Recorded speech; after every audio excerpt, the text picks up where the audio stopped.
नमस्कार, मैं हूं कुमार अनिल। डॉक्टर भीमराव अंबेडकर की पुस्तक बुद्ध और उनका धम्म, इसकी 15वीं कड़ी लेके मैं आपके सामने उपस्थित हूं। आज की कड़ी बहुत महत्वपूर्ण है, इस तरह से महत्वपूर्ण है कि अब इसके बाद ही बुद्ध को परम ज्ञान की प्राप्ति होती है। तो परम ज्ञान की प्राप्ति से पहले वो जो सफलता मिली, उससे पहले किस तरह की तैयारी की गई थी, सिद्धार्थ ने किस तरह से तैयार किया खुद को, ये आज हम बात करेंगे। और आप समझिए कि ये किसी भी स्टूडेंट के लिए भी बहुत ज़रूरी है। अगर वो किसी कॉम्पिटिटिव एग्ज़ाम में शामिल होने वाले हैं तो उसकी तैयारी वो कैसे करते हैं, या कोई गृहस्थ हैं जो कोई बड़ा काम करने वाले हैं तो उस काम को आप कैसे करते हैं। कोई घर में और समाज में कोई विवाद है तो उसको अगर सुलझाना है तो आप कैसे काम करेंगे। ये ऐसे सारे लोगों के लिए ये वाला जो एपिसोड है, ये कड़ी ज़्यादा काम वाली कड़ी है, उपयोगी है कड़ी। तो आइए हम अब शुरू करते हैं, बुद्ध को नमस्कार करते हुए, अम्बेडकर को नमस्कार करते हुए। पिछली कड़ी में हम लोगों ने देखा था कि कैसे जब सिद्धार्थ जो हैं वो ध्यान में बैठे और गया पहुँच के तो मार का हमला हुआ, बुरे विचारों का हमला हुआ। लेकिन बुरे विचार वो हमला करने में सफल नहीं हुए, सिद्धार्थ पर कोई असर नहीं हुआ और सारे बुरे विचार जो हैं वो लौट गए। अब इसके बाद ये 4 सप्ताह का चला है ये ध्यान जो इन्होंने किया बुद्ध ने, और 4 सप्ताह के बाद उनको परम ज्ञान की प्राप्ति हुई। और ऐसा परम ज्ञान है, ये अनूठा है दुनिया में।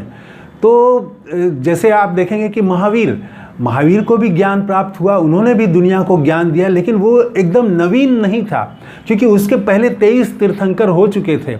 आप यहाँ तक कि ओशो तो कृष्ण के बारे में कहते हैं कि कृष्ण ने भी जो गीता में कहा वो बहुत नया नहीं है, नवीन नहीं है, बल्कि जो उपनिषद में उससे पहले आ चुके थे बात। लेकिन बुद्ध जो बात कहते हैं, बुद्ध को जो ज्ञान प्राप्त हुआ, बुद्ध ने जो दुनिया को दिखाया, रास्ता दिखाया, वो दुनिया के लिए बिल्कुल नवीन है। उससे पहले इसकी कोई कड़ी नहीं दिखती है, ये नवीन है। तो एकदम मानव इतिहास में एक क्रांति ला दी बुद्ध ने। तो ठीक उसके पहले की स्थिति है ये, इसलिए इसको समझना ज़रूरी है। तो 4 सप्ताह ध्यान में रहे बुद्ध, और वो जो 4 सप्ताह रहे ज्ञान प्राप्ति से पहले, उसमें 4 अवस्था से गुजरना पड़ा उनको। पहली जो अवस्था थी वो थी वितर्क की, तर्क वितर्क विचार प्रधान थी। उसमें तरह तरह के जो विचार होते हैं, जैसे आप कोई भी काम करने जाएं तो तरह तरह के विचार आते हैं, अब उसमें से छांटना है आपको। तो ये विचार प्रधान चरण था, अवस्था थी। और दूसरी अवस्था थी एकाग्रता को फिर उसने बुद्ध ने इसमें जोड़ा। एकाग्र होना, किसी चीज़ पर एकाग्र होना, ध्यान केंद्रित करना, तो ये एकाग्रता को उन्होंने जोड़ा। और तीसरा उन्होंने समचित्तता और जागरूकता को जोड़ा। समचित्तता ये थोड़ा सा कठिन वर्ड है, चित्त तो हम लोग बोलते हैं, तो चित्त का मतलब होता है कि मन या अंतःकरण जिसको कहते हैं।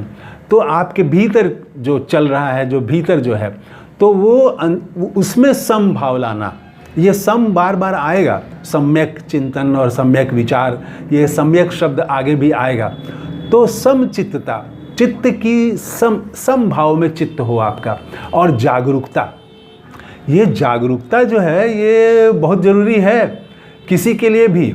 तो अगर आप जागरूक नहीं रहें तो सड़क पर चलते हुए भी आदमी बेहोश चलता है, दुकान पर बैठे हुए भी बेहोश रहता है।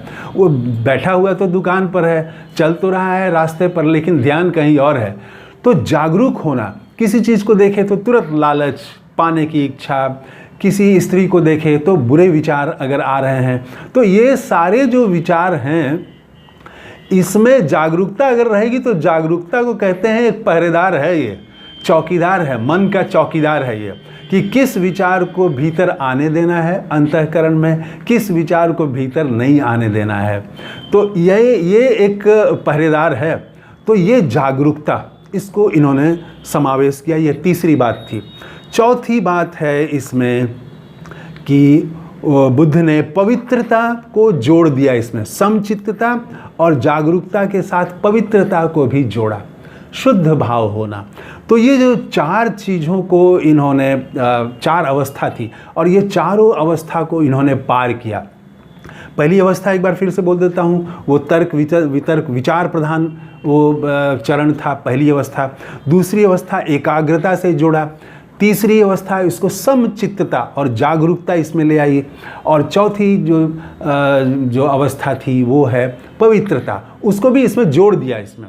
तो सब मिल गए, एक साथ हो गए। अब ऊपर से चारों जो है अलग अलग नहीं रहे, चारों चीज़ अब मिलके एक हो गए। अब इसका परिणाम क्या हुआ? जाहिर है कि आप जब इस भाव में आ जाएंगे, इस चार अवस्थाओं को जोड़ देंगे, तो उसका परिणाम ये होगा कि आपका जो चित्त होगा वो पूरी तरह से एकाग्र हो जाएगा। आप एक ही एकदम माने आप ध्यान इधर उधर भटकेगा नहीं। फिर आप पवित्र हो जाएंगे, क्लेश रहित हो जाएंगे, ग्रहणशील हो जाएंगे कि आप वो कोई चीज़ भी अगर आ रही है तो वो जो नए विचार आ रहे हैं, अच्छे विचार हैं, वो ग्रहणशीलता, उसको स्वीकार करना और उसको फिर डेवलप करना। तो ग्रहणशीलता, दक्ष, दृढ़ता भी आ गई इनमें। आवेग मुक्त, जो कोई चीज़ हम देखते हैं तो तुरंत आवेग आता है। आवेग मतलब कोई चीज़ का जैसे गुस्सा एकदम आ जाना, अचानक सुने और गुस्सा आ जाना। कोई खुशी से एकदम कूदने लगता है, तो दुख में एकदम वो परेशान हो जाता है। तो ये सब चीज़ों का जो आवेग होता है, तो ये आवेग से मुक्त हो गए। और इसके बाद में पूरा ध्यान जो है वो समस्या के समाधान पर लग गया। ये सारा चीज़ होके अब उनके सामने जो है जो समस्या थी वो समस्या पर वो केंद्रित हो गए कि ये समस्या मुझे हल करनी है। जैसे कोई अगर छात्र है तो उसको ये परीक्षा पास करनी है, वैसे ही एकदम सिद्धार्थ का पूरा ध्यान केंद्रित हो गया, समस्या पर केंद्रित हो गया। और इसके बाद वो जो है अपना ध्यान करते रहे। और चौथे सप्ताह के अंतिम दिन रात में उनको प्रकाश की एक किरण दिखाई दी। आम्बेडकर लिखते हैं कि वो प्रकाश की किरण क्या थी? तो प्रकाश की किरण ये थी कि अब इनके सामने दुनिया की सब बातें खत्म हो गई। अब सिर्फ वो दो चीज़ें इनके सामने रह गई। एक तो इन्होंने समझ लिया कि दुनिया मतलब दुख, दुनिया में दुख है, ये सत्य है। तो हर आदमी दुखी है, पूरी दुनिया में दुख है, पहली बात। और दूसरी बात कि अगर दुख है तो इसका समाधान क्या है, इसका निवारण क्या है, इससे मुक्ति कैसे मिलेगी। ये दो चीज़ अब बच गया, अब सारा चीज़ खत्म हो गया। अब यहाँ पर चौथे सप्ताह के अंतिम दिन रात में ये जो इनके सामने आया कि बस अब ये दो चीज़ें हैं। अब यहाँ पर आके यही तो बुद्ध ने किया कि उसके बाद वो पूरा जो उनको परम ज्ञान मिलता है, तो कैसे वो दुनिया को दुख से मुक्त होने का, दुख कारण है, क्यों कारण है, और वो फिर कैसे उसका निवारण होगा, इसका फिर मार्ग उन्होंने बताया।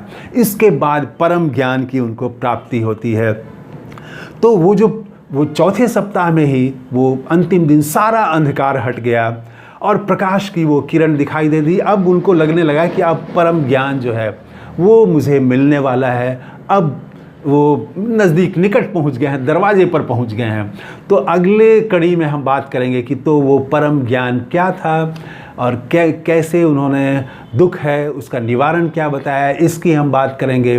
बहुत अनूठे हैं बुद्ध, मैं फिर से एक बार कहूँगा। और बहुत पहले 2500 साल पहले वो जो कहे वो तो आज जाके वो सत्य हो, आज भी सत्य है वो, चाहे वो दुख के बारे में हो, चाहे दुख के निवारण के बारे में हो। एक बहुत साइंटिफिक बात उन्होंने कही कि हर चीज़ अनित्य है, कोई चीज़ स्थिर नहीं है। अब ये देखिए, ये पूरे साइंस की बात है।